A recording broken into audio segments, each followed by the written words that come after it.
Well, welcome back to Midwest Access. We're hanging out here doing the Operation Engineers Pathway at Ames Construction, and I'm with Tim Ames, that is. Yes, and are you the owner of Ames Construction? No, I'm not. So I manage the operations for the civil side. Okay. Which is just civil's a fancy word for dirt. So, okay, I like that. Yep. So I deal with budgets, schedules, crews, equipment.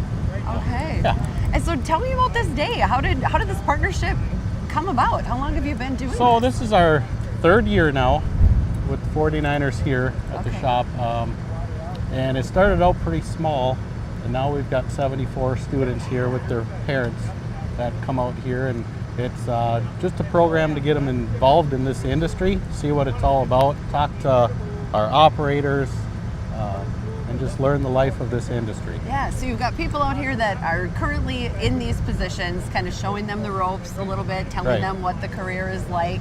I mean, what a perfect way to see if this is something that you might want to do. Yeah, it works out really well. And we've got operators that just got in this industry 2 months ago out here, and I've got operators that have been here for 45 years. Wow. So we got a whole spread of different people to give them their knowledge and their experience and what it's like. Help them to connect with, is this something that I might want to do? Which being out here, it's pretty hard to say no. This is a fun industry, really. Yeah, they have a blast doing it, and they get to jump on the big equipment and play around with it and see what really excites them, whether it's running an excavator or dozer or a motor grader or even a crane like you see here. Yes. So when you decide to go into this career pathway, is that what you do? You choose kind of which equipment? How does that work? No, so what you do is you'd sign up in the 49ers union. Okay.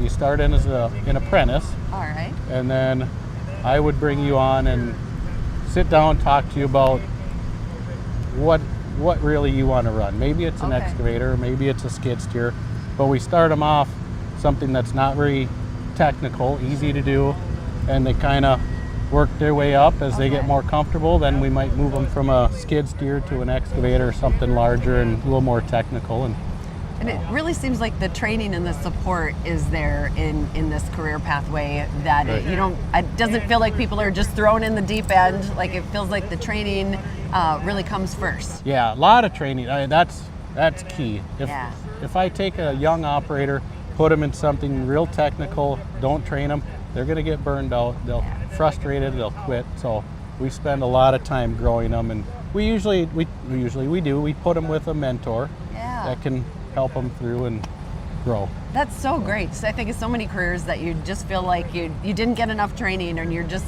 thrown in the deep end, and a lot of times you burn out before you even had a chance to hit your stride. Yeah. And also the money and benefits is something to talk about in this industry as well. I'm hearing a lot of starting out at like close to $30 an hour. Right. Yeah. Wow. So as the apprentice, you got to put in so many hours. I believe it's 5,000 hours. Okay. And you got to do some training that they do in the winter when we're laid off because of Mother Nature, right? Yep.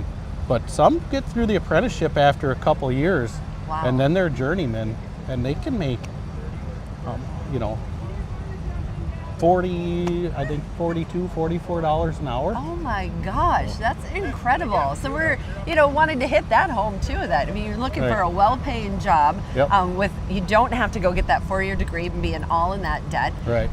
What an amazing pathway for that. Yeah. You get retirement benefits, health. I mean, it's great. It is really great. And the crew that you work with, everybody I've met is incredibly nice, incredibly supportive and encouraging. It's just maybe not what the stereotype is or what you might think construction is. It's completely different from when it was 25 years ago.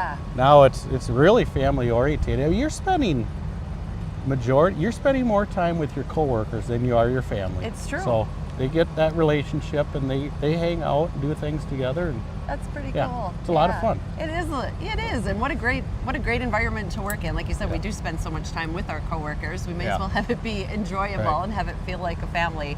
49ers, they do a great job with bringing these young kids in and train them. They got a facility up in Hinckley that they can come in and they work with them and teach them everything. That's awesome. Yeah. Awesome. Well, thank you so much, Tim. Yeah, so nice to appreciate it. meet you, and so nice to come out here. I've been hearing it called the Ames Rodeo today. That's what we call it, the Ames Rodeo, yes. I love it. It's awesome. It's great. And it keeps getting bigger, and we hope to keep doing this. Thank you again so much, Tim. Yeah. It's great being out here, and I think I might get a chance to hop on that crane. I'm excited. You got to do it. So, Right. yeah. Awesome. We'll be back with more Midwest Access after this and more Critical Careers. You can also see all of the Critical Career segments that we've done on our website at kttc.com under Midwest Access and that Critical Careers tab.